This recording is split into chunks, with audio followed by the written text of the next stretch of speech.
Let us talk about bladder cancer.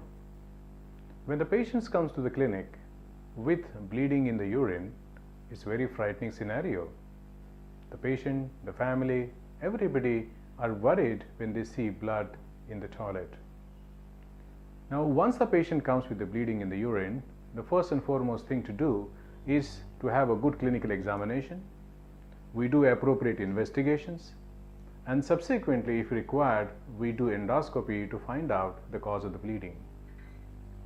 When the patients come with bleeding in the urine, which is the first and foremost commonest symptom in bladder cancer, one thing we really ask patients when the patient is passing clot or debris-like material in the urine, and that's almost always suggestive that the patients may have urothelial cancer.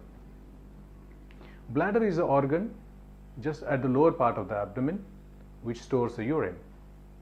Patients who use tobacco, patients who smoke, patients use misheri in India, where they use tobacco paste to apply to the gums, where they will feel much better in the morning, are the common causes for bladder cancer. Obviously, there are certain other cancers which are formed because of chronic infections, stones, and pathologies like cystosomasis, but these lesions are called as squamous cell carcinomas.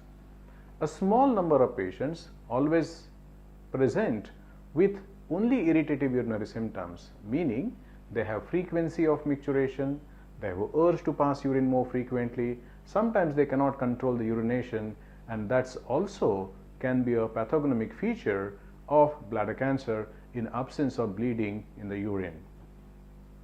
We investigate these patients in the form of a sonography which tells you where the lesion is. It also tells you how the kidneys are and whether the kidneys are affected because of this. The next investigations we do is a CT scan.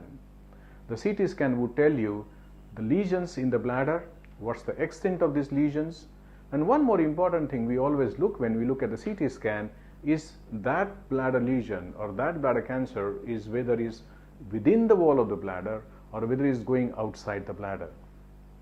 Once these investigations are done, we take these patients to the operation room. Under anesthesia, we look into the bladder through an endoscope, which is called as cystoscopy.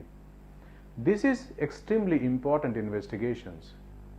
I have always said in most of the conferences and the meeting, wherever I've gone, the battle of bladder cancer is won in its first assessment. If you get the first assessment wrong, then the treatment is also going to be on the wrong lines. So the first investigation, that is cystoscopy and examination under anesthesia, is of paramount importance. Under anesthetic, when the patient is relaxed, we put an endoscope inside the bladder, find out the lesion, find out the extent of it, and at the same time, with use of a loop and a laser, we actually resect that tumor. This is an extremely challenging operation. It is not to be taken lightly because it's not only going to give you a diagnosis, but is also going to give you a staging. In many situations, this forms the completeness of the treatment when you resect the tumor completely. Once the tumor is removed, we send it for the pathology. The pathologist tells us whether this tumor is within the bladder, lining of the bladder, or whether it has gone to the muscle of the bladder. This distinction is extremely important because if the lesion is just within the wall of the bladder, the operation endoscopically what we have done, which is called as TURBT, transurethral resection of the bladder tumor, is probably going to be the foundation on which the further treatment is going to start. Now, if there is no involvement of the muscle, then these patients are treated with intravesical therapy, either in the form of mitomycin or which is called as BCG. We give them weekly injections for 6 weeks. Now, the second part is looking into the bladders quite regularly.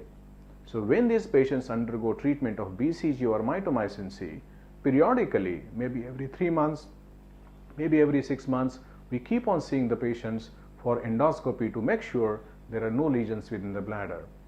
At the same time, we keep a tab on the kidneys because these patients can subsequently develop similar tumors in the kidneys. So that forms a treatment for patients who have bladder cancer which is not infiltrating to the bladder wall. If the pathologist tells me that these tumors are invading the muscle of the bladder, then these patients need an entirely different treatment. Once we know that there is muscle is involved, we still do further investigations to find out that this tumor has not spread anywhere else in the body, like in the lymph nodes in the abdomen or in the chest or anywhere else. And if that is the case, if the tumor is limited within the bladder but still infiltrating the muscle wall, they need an operation which is called as radical cystectomy. What does it mean? The bladder of the patient is entirely removed. Now imagine every man or woman has got only one bladder. Like we have only one brain, we have only one heart, we have only one liver, and similarly we have only one bladder.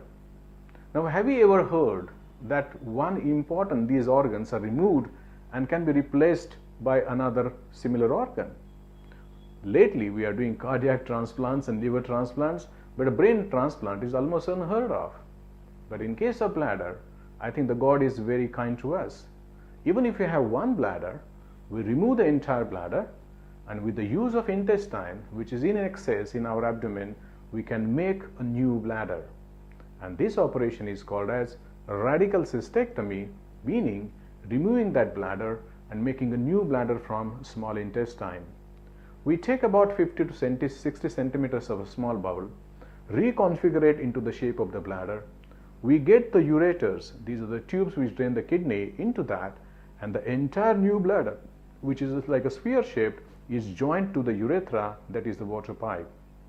So at the end of the operation, patients still have complete clearance of the cancer, and at the same time he has another new bladder which functions exactly like the previous bladder. Now there are tricks and trades, there are certain sort of small things, the technical things with which you can make this bladder to the near perfection. If you don't do it properly, the patients are not going to have sort of continence, patients are not able to empty the bladder properly, so it's a very highly skilled operation and has to be done in a tertiary cancer center. It should be done in a place where the surgeon does at least about 20 to 30 cystectomies in a year, otherwise doing once in a while is not going to help anyway to the patients as well as the outcome of the surgery. Lately, there has been a lot of interest in giving these patients a neoadjuvant chemotherapy, meaning before removing the bladder, especially the high-risk patients, we usually give them 2 to 3 cycles of chemotherapy, followed by we do this surgery, and if need be, some patients can be also given additional adjuvant chemotherapy. Now, this is a disease, as you have really understood, can be of two types. One is within the bladder, within the lining of the bladder, where you remove the tumor, put some instillations into the bladder, and keep on checking them lifelong, maybe about 7 to 8 years.